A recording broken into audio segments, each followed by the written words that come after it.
Coffee.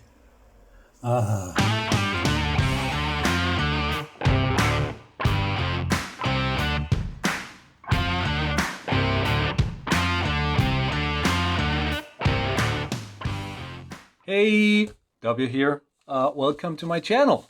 We are at the worktop, as you can see, and there's a thing in front of me. So I'm just going to jump right into this and show you what we'll be doing today. I am going to, I don't know if you've seen it, but I'll leave a link in the description to a previous video where I paint a Spider-Man bust. And that was a lot of fun painting a character. And I thought back then I was going to do it more, and I haven't so far. But today I am going to do a little bit more painting of a 3D printed character, an organic character. So right here on the table in front of me is, you can probably recognize this fella, even though he's covered in supports. This is, of course, Feathers McGraw from Wallace and Gromit. And the print seems to have gone pretty well. I modeled this myself. I will leave a link to the model in the description if you want to play with it. It's my first foray into organic modeling with Blender, and I'm actually very proud. Honestly, I don't know if I'm going to model his, he has, you know, he wears a rubber glove, his disguise, which is amazing. And maybe I'll make that as an add-on, but the thing is that I'm on a deadline with this because once again, I'm making a gift for my daughter, and that date is not so far out in the future, and maybe I won't have time to model his hat or his disguise before then.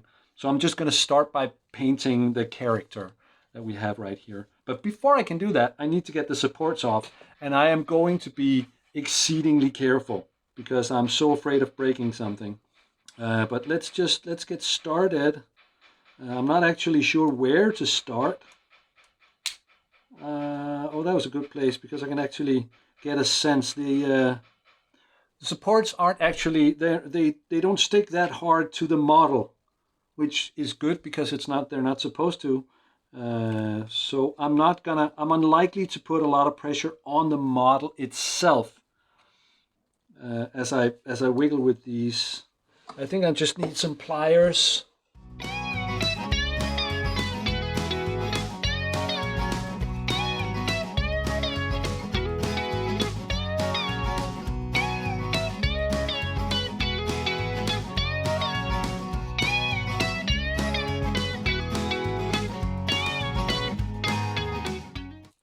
These supports may be a little more stuck on this model than they would normally be, because I did have to fiddle with the settings and get them very close to the model in order for the tips of his flippers here to be supported, because they're out away from the model and in midair, and when a tree comes up and then has to start printing this that doesn't connect to the body until, you know, an inch higher, more than an inch higher, it's sort of printing in midair on a stalk, and if there's distance between the model and the support at that point, which is very, you know, precarious, I had a print fail. At least one of the failures. I had several failures with this print, and at least one of them was because the flipper just turned into spaghetti.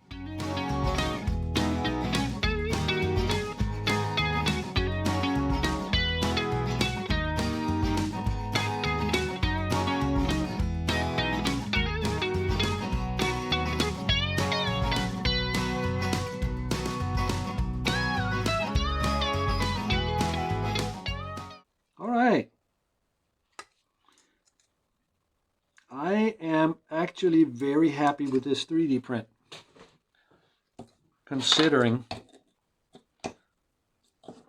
I'm going to show you something in a moment.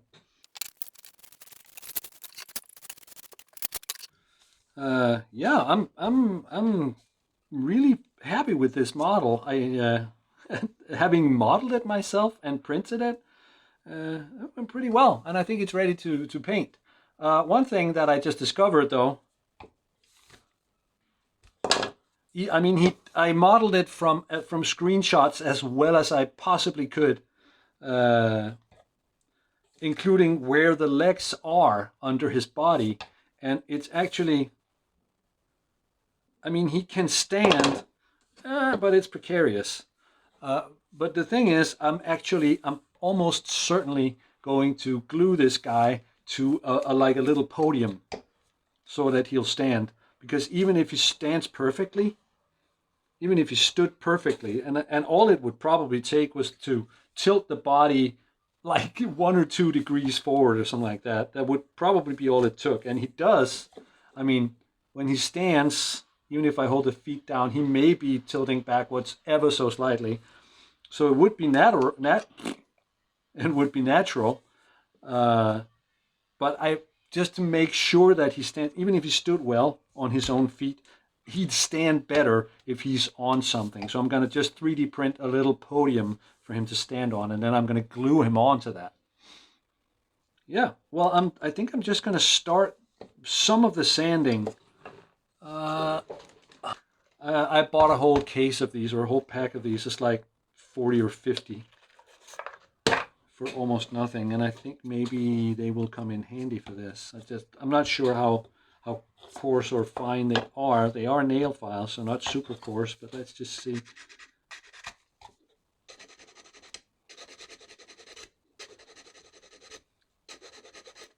Actually, I think I need to start at least some of it. This little noggin here. I'll start that with just a file. Just carefully just smooth that over. There is a little, you could see before I started filing that there's a little blob on the top there. But other than that, I think the print lines on this curve are really, I don't know if you see that. I think actually I'm very satisfied with this print. It went well. Even the eye is pretty well defined. I'm just taking the very worst.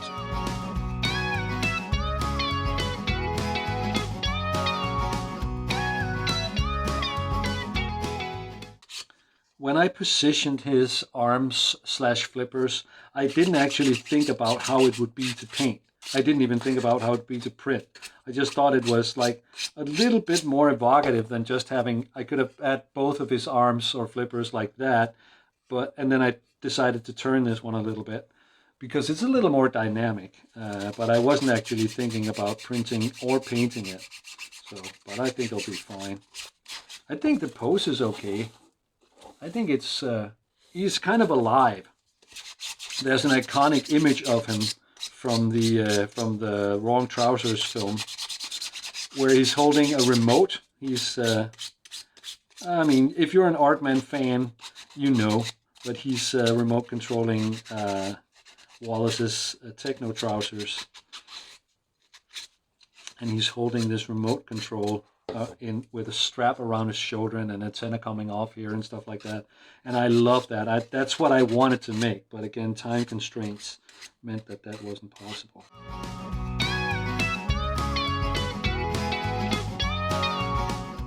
He is now ready for priming, so I'm going to get my setup ready for that. All right, we're ready to go, and you can hear by the muffled sound that I'm wearing a mask, because of course I am. Let's do this. I have an almost empty can, and then I have a fresh one over here to take to when the other one runs out.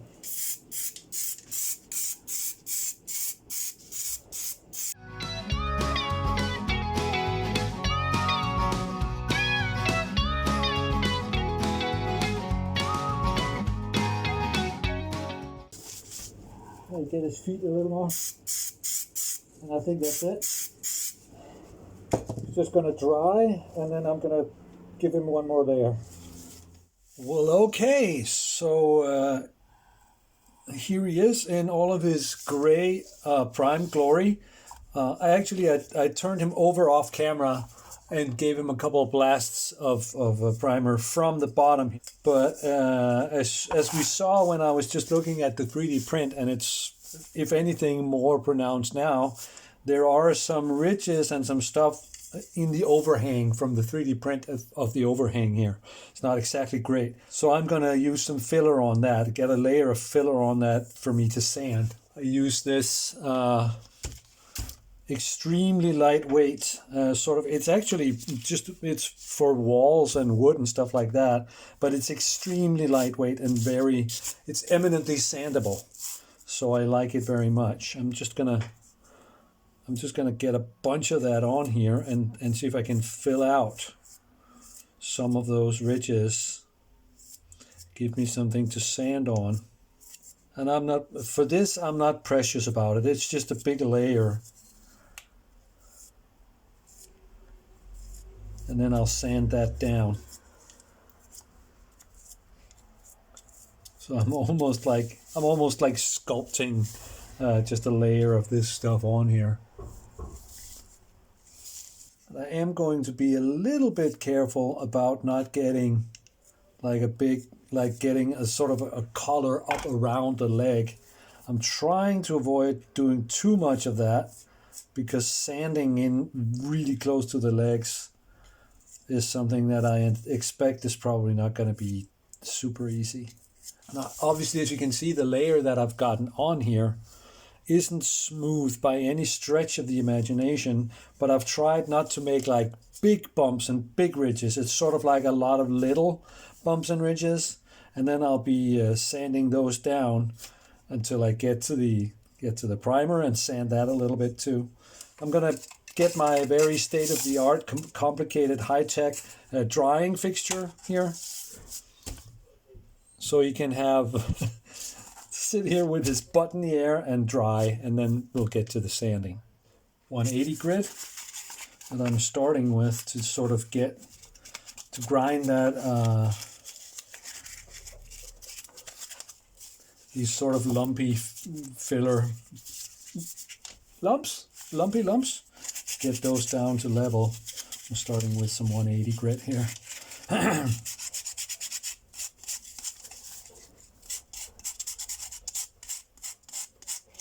I think I need my magnifier, even though, I mean, this isn't particularly fine work, but this thing I really like. It's this like big enlargement window into the work that I'm doing, and I find it very nice. I mean, my eyes are not as young as once they were.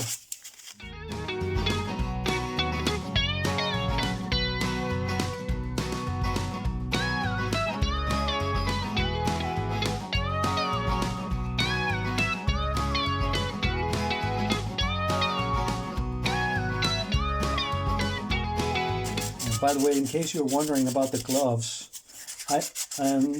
not always, but often I wear gloves when I'm sanding primer, because this super fine dust is hell on the skin, on my skin at least. I mean, I don't know if I'm particularly sensitive or something, but my skin really doesn't like this very, very fine dust, and it dries out terribly. Yeah, I think our boy is ready for another round of primer.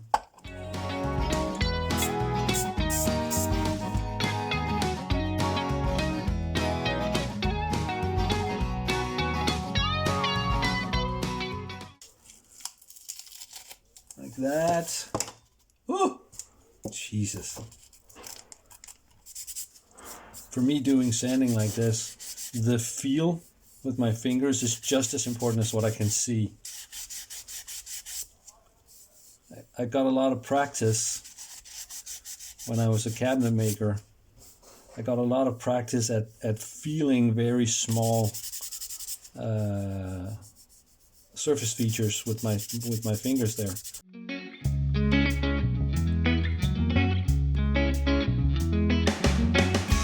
Well, okay, here he is, our little guy. I believe, I consider him ready for the actual paint job. I'm going to leave him on here because he needs to be painted. I'm going to start painting him. But in order to do so, the first thing I think I'm going to do is make a color palette. It's actually quite simple, by the way. I should put a picture somewhere in frame here But the base color of Mr. McGraw's body here is actually a dark gray. And then he has a white belly, of course. He has an orange beak. His eyes are deep gloss black. And then finally his feet are sort of pink. So it's not a very big palette. So what I'm going to do now, I'm actually going to mix a little bit of color just on this piece of paper here. And now I have some tools with me here, and I have a bunch of colors up here in this box, slightly out of camera. These are just my basic, I bought a sort of a basic set of airbrush colors. From when I bought my really cheap airbrush, I bought some really cheap paints, and that's what I'm going to be using. I think I probably need something like that. I am definitely going to need something like this, which is that's the matte black. I'm going to need something in the orange, which is this one. And of course, I'm going to need some white. So these are basically the colors I need.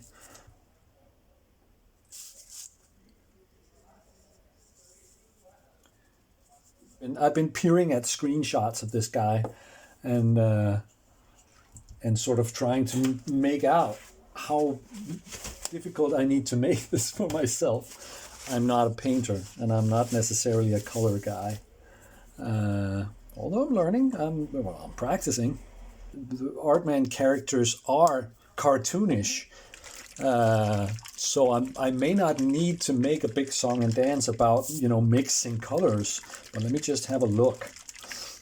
Actually, one thing I do know that I will be mixing is the black or the dark gray.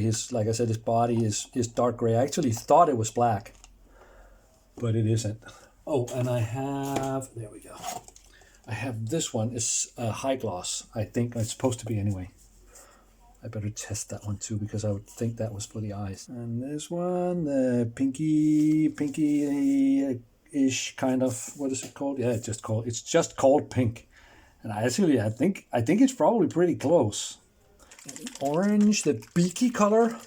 I don't think that I'm completely wrong when I say that if I say that you could probably get better colors, better paints than these cheap ones. But I don't know if you noticed it, but it's sort of a theme here on my channel. I feel like I'm pretty good at getting somewhere with nearly nothing, or with limited resources, or with the cheap version of everything. Not the cheapest version necessarily, but I started this workshop on a budget, and I'm still on a budget. I don't have a lot of disposable income that I can just splurge on expensive tools or materials, so I'll just get as far as I can with some cheap stuff. Now this is the high gloss, so maybe I should try and do something like this. Boop, boop. These are too big to be his actual eyes. I'm gonna be testing my painting skills, especially with the eyes, but I just want to see what happens if I do like that. Two solid sort of dabs or drops of the high gloss, and just see how glossy it is when it dries. And now I am actually going to do a little bit of mixing. I'm going to put some gray somewhere around here, I think. This is probably dusty as hell from lying here. I should clean this. Look at it. There's a bit of a difference. All right.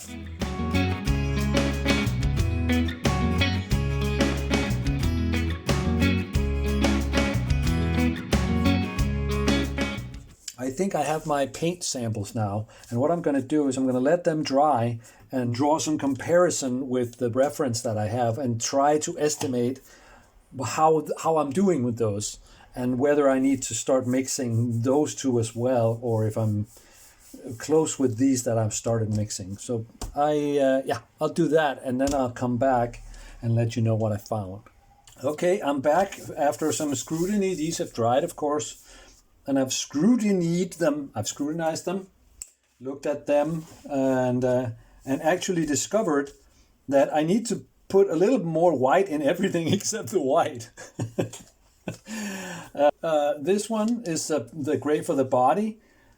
That needs to be slightly lighter, and it among other things, it has something to do with the contrast between the eyes, which are black, and the body, which is also black. And these are they're just a little bit too vivid, I think, compared to what Mr. McGraw looks like in the movies.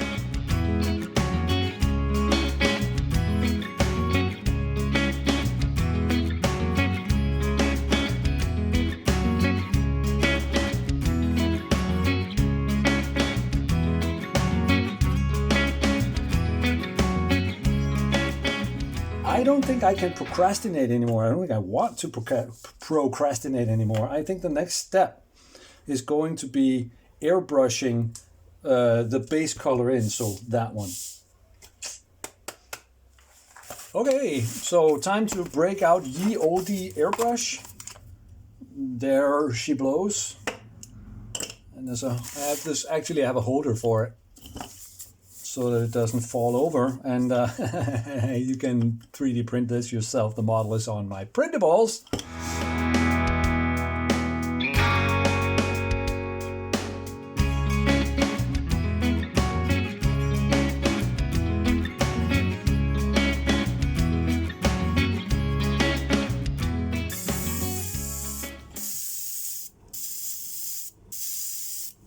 You know what? That is it. I'm happy. I'm just going to let them dry. And I'm going to save the rest of this, because that way, if I need to do a repair or something like that, I still have it. And then when I get back to this project, it's going to be a paintbrush. And we are going to see how I fare when I try to add a belly and some eyes and a beak to this character using paintbrushes. Yeah. Well, this is seems like a good place to be, and the thing that's going to happen now is I'm going to start painting in the other colors. There's not a lot of color on this guy.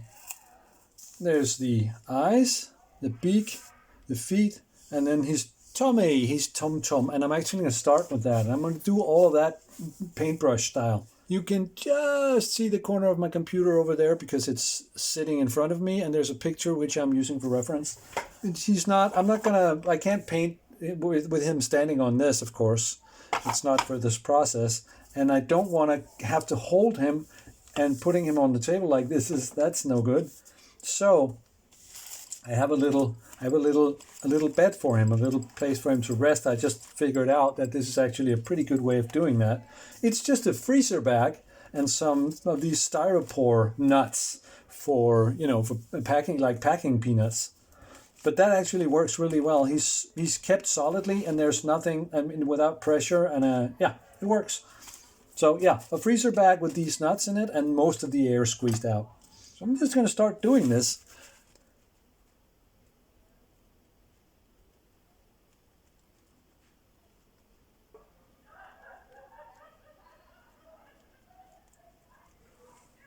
Well, we're off to a start. It's actually a little more egg-shaped.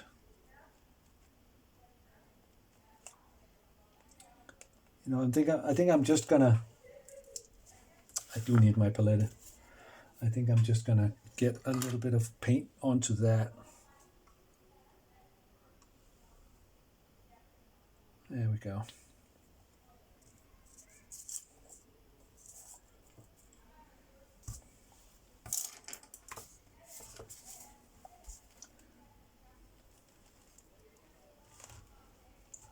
Can you see, am I holding my head in front of the camera? No, right?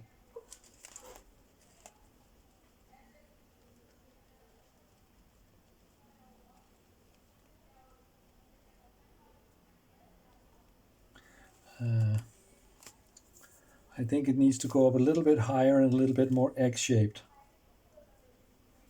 But I'm gonna get a rough thing going while at the same time getting a feel for how my hands. You know what? I'm just gonna paint it, and then I'm gonna make it bigger. until I'm happy with it.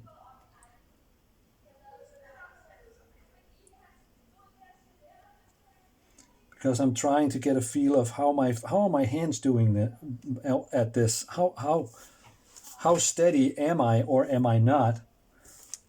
Yeah.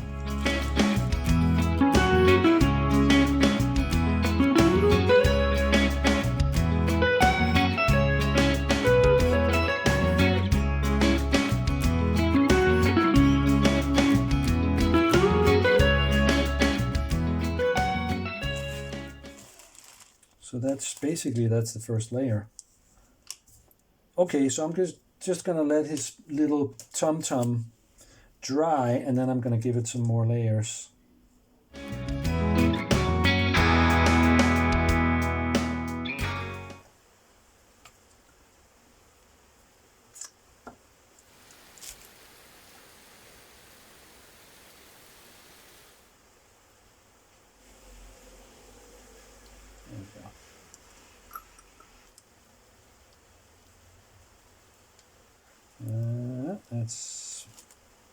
Let's do some bead painting.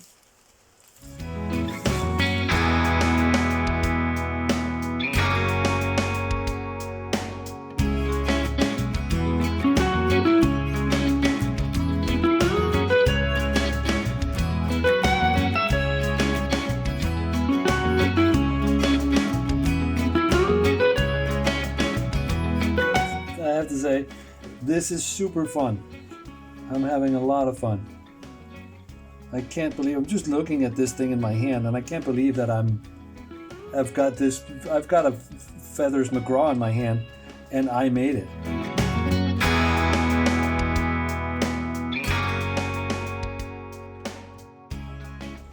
I really think I'm approaching coverage with these colors. I'm definitely in the market for some better colors. But this is kind of the way that I approach this, and that I sort of tried to develop in all these areas that I don't know very much about. I have to find out what the problem is before I try solving it. I could have just, read magazines or something like that, and just, what if you're painting, if you're airbrushing and or if you're brush painting, which kind of colors are recommended that you use, and then just listen to that. And I could do that. I'm not saying that's wrong. I'm not saying there's anything wrong with doing that. But that's not how my temperament works. With this kind of stuff, I prefer sort of meeting the obstacle and finding out what it is that I'm up against, what I'm trying to fix before I do the fix. I feel like it gives me I think it's satisfying, even though there can be some frustration on the way. But I also feel like the things that I learn stick better in my mind. And I know, and I can better develop it also. It's like, okay, so I found out this is the reason why that's happening. So if something adjacent or related turns up, there's a chance that I can figure that out too, because I made sure that I know why I'm doing a thing and not just doing it. And that's it. Now all I need to do, the final thing, is the eyes. So like I think I said this earlier, what I'm going to try and do is deposit a drop of the high gloss on each of his eyes. I hope that I can get this sort of beading effect. I should probably just practice right quick, just get a feel for the paint. I mean, I think you can almost see on camera how thick this stuff is. So I think getting it to sort of do that beading droplet kind of thing, it should be possible. I think that's going to work. Let's try it.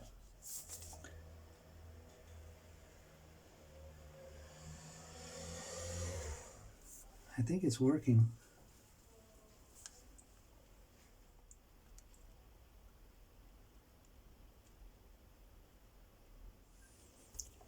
That's it. That's all it took. Ladies and gentlemen, Feathers McGraw is in the house. The final thing that's going to happen to make this, finished for giving away as a gift is this. I just took this off the 3D printer right now. It printed yesterday. But the idea is going to be he's got a little podium. How's that? And you know what? Considering that my printer has been giving me grief these past couple of weeks, this could not be more lovely.